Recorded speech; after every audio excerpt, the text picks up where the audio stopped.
Right, and if I thought there was a chance to really step up and take leadership in these demonstrations, and I'm actually hearing, I'm following this, some of these events across the country.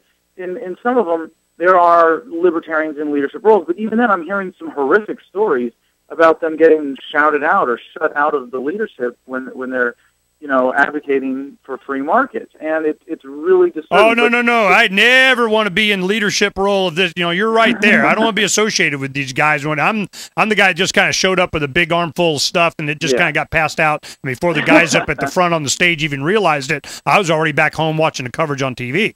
So, I mean, no. I understand, okay? There you go, man. Now, the thing is that I want to make sure that we, articulate this exactly what you just said and what we're talking about. Here's an idea.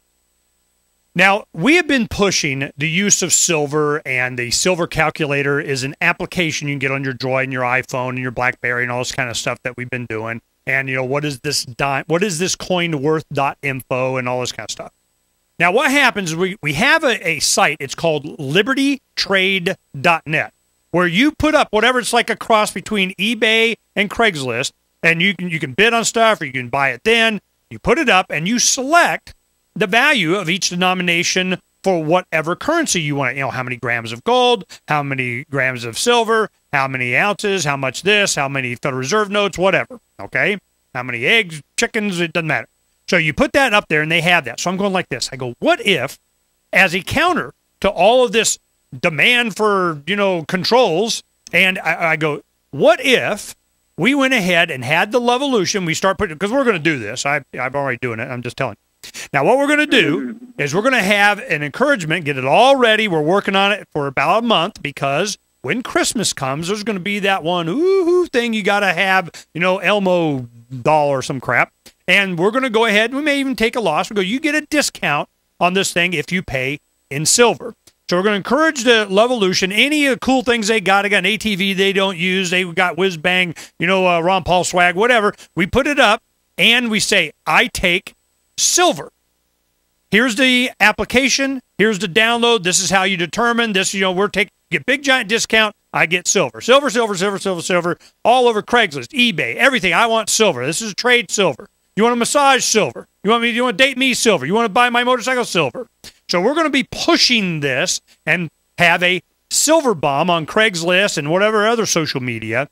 That will be a day, probably in early December, in preparation for, get G.I. Joe, the Kung Fu grip or whatever for little Johnny. But the thing is that we're going to make a big, giant deal out of the opportunity to download the application that is sitting right there that does immediate conversion for anything you want in any denomination to silver. So we're going, okay, here we go. Now, the thing is they're screaming about Bank of America, and they're going on about they charge you $5 to use your debit card. And, I mean, it's so much that it's on the Senate floor, and Obama. Obama is up there against next to George Stephanopoulos, sitting there going, we got, Bank of America charging $5 a month to use their card. And I'm like, seriously? This is a presidential issue? So I'm going, all right. You guys want to talk about that and do all your Wall Street occupying and your move on Soros, whatever crap and stuff? Fine. You know what we're going to do? We're going to bypass all of that and start going the use of silver and everything that the whole Levolution starts putting up on all the different exchange sites like Craigslist. And we make this a big day doing that. We counter. Now, where would we market this? What would be one of the places that we promote this? What would be one of the places that we want to make sure that they get the information and they're aware of it? So, at these Occupy Wall Street things, you say, hey, man, go over here and see what's really going on. Go over here and see. So I love when they get big crowds like this for me. Man, everybody was saying the same thing about the Tea Party, Adam. No, it's funny. A lot of people saw the video that I did, and they're like, "Why are you making fun of these people and demeaning them? You should be going out there and educating them." Well, it's like that's what I was doing. That's exactly what you did. People are saying, "Well, you should go pass out flyers." Like, no, I'm good at making YouTube videos that educate people that aren't even at those events, and it's an opportunity because you can educate people that are even not at those events, and you can take advantage of this. I mean, this is a national moment now. This is part of the national dialogue? What are these Occupy Wall Street events, or what are these occupation events? What's going on? Why are people angry? Because that angst is shared. It's legitimate. It's very broad, and there's really an opportunity to promote it. And if we can inject it into even more than just the events. I don't know how many people are down at Wall Street right now. Do you know any? I have no idea. Like you say, I'm not really don't care. This is much more in the minds of people, across the country than any one place. And it's never been. Tea parties have bigger real crowds, I think. It's never being portrayed the way, it's corporate media. They're going to do what they want with it. Whether, Fox News loves this, CNN loves this, MSNBC loves it. They just use it to make whatever their point is going to be, and it's just like what you say, but that's not how I look at it. I saw the exact same thing with the Tea Party.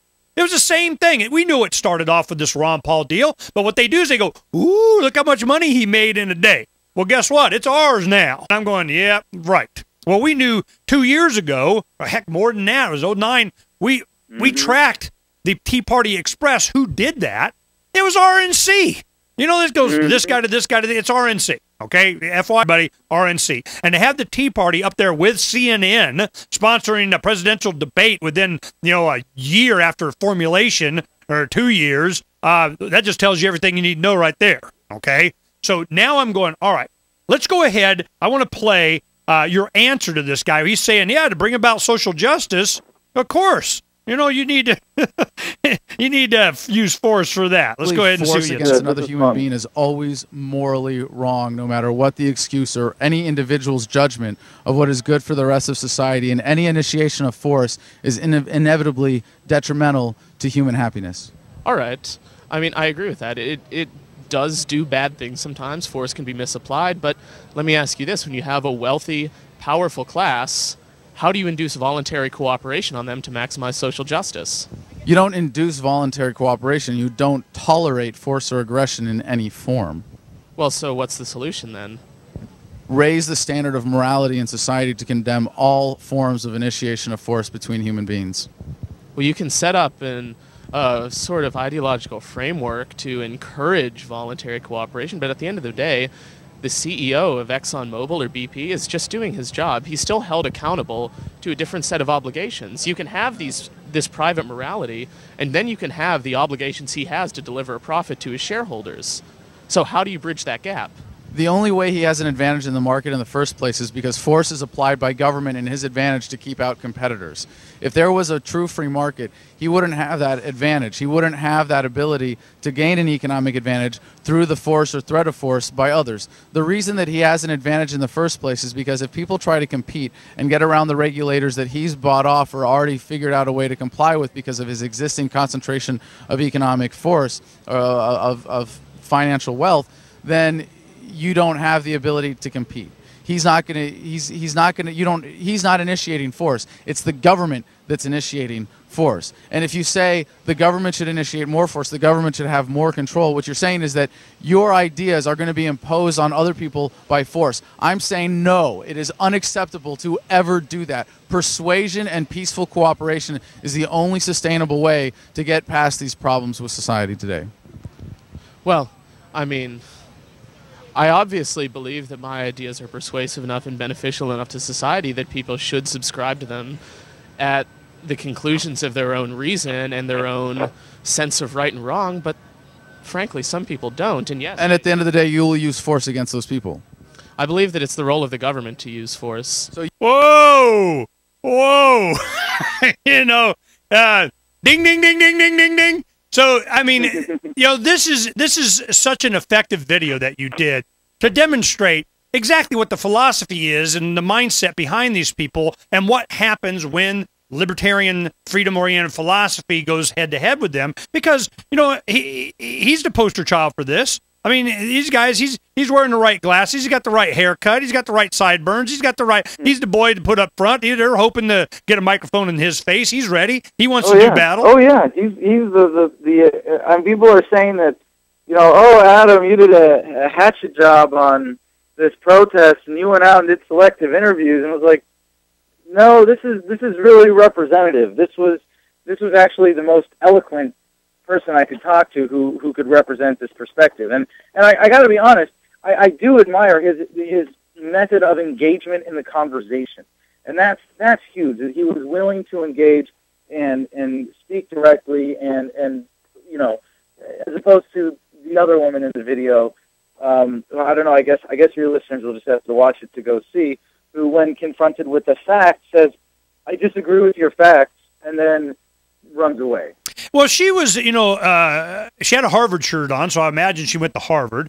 And I don't think so. She said, well, I mean, it's possible, but I don't. She was concerned about education prices. Into Harvard? I mean, I think she's got a boyfriend at Harvard or something. Like, seriously, she said she was a junior in college and heavily in debt. Which is what she was advocating, is take away my debt.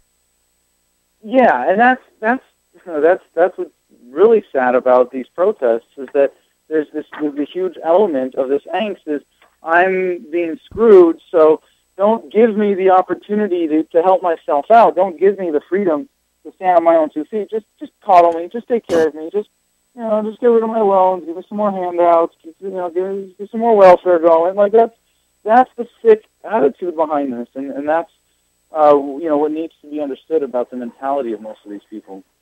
Well, the one thing that she did articulate, and we heard a lot from, was the idea that she did not believe the statistics or the information that you were putting up for her to comment on. You would say, well, you're obviously here. She was big in support of Obama being in charge and doing whatever needs to be done, and Obama. But when you start talking about things about expansion of the war and a lot of other issues that they advocated for to get him elected, and all those promises were not kept, and you ask her for her opinion on that, her response is, well, I don't believe you.